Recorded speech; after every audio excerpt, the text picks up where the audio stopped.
Salve, salve galera! Sejam bem-vindos para mais um Tributologia. Esse é o programa de número 73, gravado no domingo, dia 7 de março de 2021. No Tributologia 73, eu preciso trazer um assunto muito interessante. Talvez, na verdade, esse era o assunto do Tributologia da semana passada, e o STF tem atropelado tanto essas discussões que acabou que, enfim, eu trouxe a discussão da exclusão do ICMS da CPRB, mas hoje nós temos um assunto a ser tratado no Tributologia que é realmente muito importante, realmente muito interessante, que demonstra mais uma vez a jurisprudência defensiva do STF, né, protetiva ao fisco, a jurisprudência focada nessa proteção ao fisco, a jurisprudência focada na proteção do orçamento, causalista, que deixa de lado muitas vezes o direito exclusivamente para proteger a arrecadação. Isso realmente é algo que tem sido recorrente na jurisprudência do STF e eu não vou deixar de abordar esse assunto da forma técnica, da forma com a qual a gente precisa efetivamente abordar. Então, o assunto de hoje, efetivamente, é a decisão do STF que analisou o diferencial de alíquota do ICMS, diferencial de alíquota que é o DIFAL, né, do ICMS. Essa discussão ela começou com a emenda constitucional 87 em 2015. O que acontece? Até a emenda constitucional 87 em 2015, a operação de circulação de mercadorias entre estados, ela tinha um regramento que fomentava a guerra fiscal. Esse regramento era um regramento realmente muito ruim, tá? Por que era um regramento muito ruim? Porque, na verdade, o artigo 155, parágrafo 2º, incisos 7º e 8º da Constituição, ele previa que na venda interestadual deveria ser aplicada a alíquota interna do estado onde está o fornecedor, se a operação fosse com o consumidor final. E deveria ser aplicada, então, a alíquota interestadual na hipótese em que o adquirente fosse, contribuinte de ICMS. E aí o que acontece? Principalmente empresas que vendem online, internet, etc., iam para estados cujo ICMS interno era muito baixo. Para quê? Para poder vender ao consumidor final, recolhendo menos ICMS. Ok. A emenda constitucional 87, com o objetivo de acabar com isso, né, ela cria, então, uma sistemática diferente de recolhimento do imposto. Dizendo o seguinte, olha, se você tem um site na internet e você está vendendo para o consumidor final, você, vendedor, vai ter que recolher o ICMS interestadual, né, para o estado que você se encontra, e você vai ter que recolher para o estado de destino da mercadoria o diferencial de alíquota. Ou seja, você tem que recolher para o estado de destino o DIFAL. O DIFAL vai ter que ir para o estado de destino dessa mercadoria. Bom, até aí tudo bem. Quer dizer, tudo bem entre aspas. Você criou mais uma obrigação acessória, mais uma dificuldade para o contribuinte, que é obrigado a saber a alíquota de destino de cada um dos estados, recolher a interestadual para o estado de origem, recolher o DIFAL para o estado de destino, e se não recolher, você sabe que ilegalmente, muitas vezes, essa mercadoria nem passa na barreira fiscal, porque é apreendida de forma indevida, isso acontece, né? Mas enfim, ok, criou-se mais uma obrigação acessória, né? Obrigação acessória essa que até então não existia. Beleza. O problema é, essa emenda constitucional, que alterou, claro, a regra da Constituição, ela não foi complementada por uma lei complementar. Ela foi complementada por um convênio. Ela foi complementada pelo convênio 93 de 2015 do Conselho Nacional de Política Fazendária, que é o CONFAZ. Então o que acontece?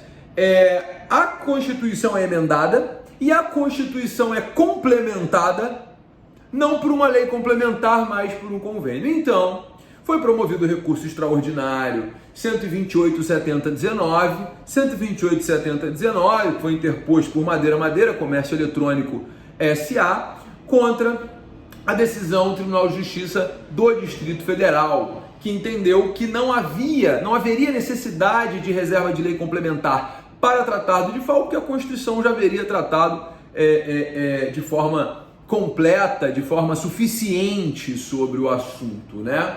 Esse caso é interessante porque o que acontece? O recurso extraordinário, ele começou a ser julgado, relatoria do ministro Marco Aurélio, né? Ele começou a ser julgado e efetivamente o que acontece? Esse recurso, quando começou a ser julgado, o STF realmente estava com repercussão geral, e o relator, o ministro Marco Aurélio, votou a favor da inconstitucionalidade, né, do convênio, porque há necessidade de lei complementar para complementar a Constituição. Só que ele estava no ambiente virtual e o ministro Dias Toffoli pediu vista. Então o ministro Marco Aurélio falou o seguinte: não, então vamos para o plenário para debater esse assunto, e aí no caso plenário por videoconferência, para julgar em conjunto a ADI 5469. Beleza, o tema é o mesmo, né? Então vai todo mundo para a briga. Bom, moral da história: o ministro Marco Aurélio confirmou o voto do plenário virtual, o ministro Toffoli concordou, entendendo que, olha, a Lei Candir não trata do assunto. Se é para complementar a Constituição, há necessidade de lei complementar. Afinal de contas, é a lei complementar que complementa a Constituição. Por óbvio, não pode ser o convênio, né? E aí é interessante que o ministro Marco Aurélio, ele votou favorável, Toffoli acompanhou, né? E aí foi feito um novo pedido de vista em novembro pelo ministro Nunes Marques. Então ele voltou a julgar o assunto, mas trouxe de volta o assunto para debate e divergiu, entendendo que, olha, peraí, não há necessidade de lei complementar federal, porque a emenda constitucional 87 não criou um novo imposto, só alterou a repartição de receitas. Data macicíssima vênia, é óbvio que não criou um novo imposto. Isso daí é um argumento que não tem nem o que discutir. Agora, só mexeu na repartição de receitas? Espera lá. Mexeu em responsabilidade tributária. Responsabilidade tributária é assunto reservado à lei complementar. O CTN trata do assunto, a lei complementar do 87 pode tratar, mas não trata de forma suficiente, como bem disse o ministro Marco Aurélio e o ministro Dias Toffoli, que foram muito técnicos nessa decisão, né? E aí o ministro Nunes Marques entendeu que era uma mera redistribuição da receita. Gilmar Mendes, então, entendeu também que não haveria necessidade de lei complementar, acompanhou o ministro Nunes Marques. Agora, o ministro Alexandre de Moraes, Lewandowski e o ministro Luiz Fux, eles concordaram também com a exceção, com a divergência, e aí eles ressalvaram, falando, não, mas peraí, no Simples Nacional a galera não vai ter que pagar DIFAL, o Simples Nacional não pode ter aplicação do DIFAL. Agora, felizmente, o ministro Roberto Barroso, o ministro Edson Fachin, o ministro Rosa Weber, a ministra Carmen Lúcia, concordaram com Marco Aurélio e Toffoli, formando uma maioria de 6-5, olha isso, de 6-5, para entender que o que complementa a Constituição é a lei complementar. Você percebe que é uma decisão política. O objetivo é proteger o caixa dos estados. Não tem como você entender que um convênio pode complementar a Constituição. Isso, juridicamente falando, é um absurdo.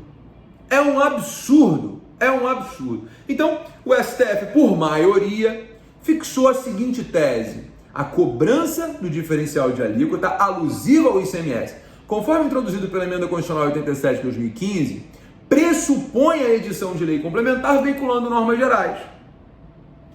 Beleza. Então você fala assim, pô, Gabriel, então a decisão foi boa, né? Mais ou menos.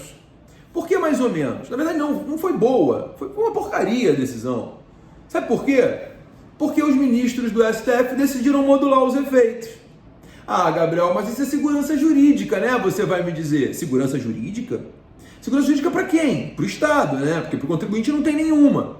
E aí os ministros, então, por 9 votos a 2, modularam os efeitos da declaração de inconstitucionalidade para que a declaração de inconstitucionalidade só produza efeitos, pasmem, em janeiro de 2022, no exercício seguinte à data do julgamento. Ou seja, o convênio continua regulando a Constituição até 2022.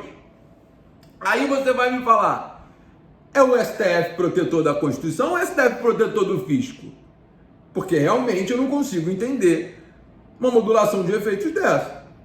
Não consigo entender. O recado que o STF dá é, olha, o negócio é o seguinte, Estado, pode cobrar, cara, cobra indevido mesmo, eu vou passar a mão na tua cabeça, eu vou cuidar de você, eu vou te colocar no colo e te botar pra ninar. É assim que funciona, Então veja, é realmente assim, muito triste o que nós estamos vivendo. Porque assim, quem propôs a modulação foi o próprio ministro Dias Toffoli, entendendo que a medida é necessária para evitar insegurança jurídica em razão da ausência de normas que pode gerar prejuízo ao Estado. E aí que está o problema. E aí o prazo é exatamente para que o Congresso possa legislar. É o prazo para que o Congresso possa editar a lei complementar. E aí eu te pergunto, é para julgar o direito ou é para julgar, ou melhor, proteger o orçamento público? A minha grande dor envolvendo esse assunto, ou qualquer assunto hoje, é exatamente o excesso de modulação que o STF vem adotando. O STF vem adotando um excesso de modulação contra o contribuinte. Sempre contra o contribuinte. Jamais é a favor. Então assim, Gabriel, então há necessidade de lei complementar? Há. Para regular o DIFAL? Sim. Gente, o STF tem um posicionamento pacífico, que é a necessidade de lei complementar para regulamentar qualquer complemento à Constituição, ora bolas. Senão não seria lei complementar. A lei complementar é para complementar a Constituição. Isso é fácil de entender. Isso é pacífico no STF há anos. Não tem como ser diferente disso. O grande problema que eu acho que a gente precisa tomar cuidado é exatamente no fato do STF sempre estar modulando os efeitos para prejudicar o contribuinte e beneficiar a fazenda. A insegurança jurídica só serve para um lado? Como é que eu explico para um investidor estrangeiro que está querendo abrir aqui um mega site, um mega portal de vendas? Olha, a norma que se aplica aqui ela é inconstitucional. Mas o STF falou que ela é constitucional até o ano que vem para que a norma constitucional aconteça. Ou seja, é inconstitucional, mas vai ser constitucional até que a constitucional nasça. Entendeu? É difícil até botar isso em inglês para você mandar uma legal opinion para o seu cliente. É difícil você colocar até isso em inglês. É assustador. Mas é o que eu digo. É o que tem para hoje. Né? É o que tem para hoje. Pessoal, bom, então eu queria muito trazer esse assunto para vocês, porque eu acho um assunto importante, um assunto relevante. Eu era para ter falado sobre isso na semana passada, mas infelizmente ou felizmente, não sei, eu acho que é mais infelizmente mesmo, o STF entendeu que ICMS tem que ser incluído na base de cálculo da CPRB. Bom, parece que eu fico todo domingo trazendo uma notícia ruim, mas infelizmente é o que tem para hoje, né? Pessoal, galera, olha, muito obrigado pela audiência de vocês. Olha, semana passada foi um sucesso, muito obrigado de coração. É um prazer enorme estar aqui todo domingo batendo esse papo com vocês. Por favor, curtam, compartilhem, comentem, para que mais pessoas possam ter acesso ao conteúdo do direito tributário, tá? Não deixa de dar um like, não. Se você está ouvindo o podcast, também, por favor, indique para os seus amigos, porque efetivamente o que a gente busca aqui é o desenvolvimento do direito tributário, tá bom? Galera, muito obrigado e semana que vem tem mais Tributologia. Um beijo enorme e até semana que vem. Tchau, tchau, galera!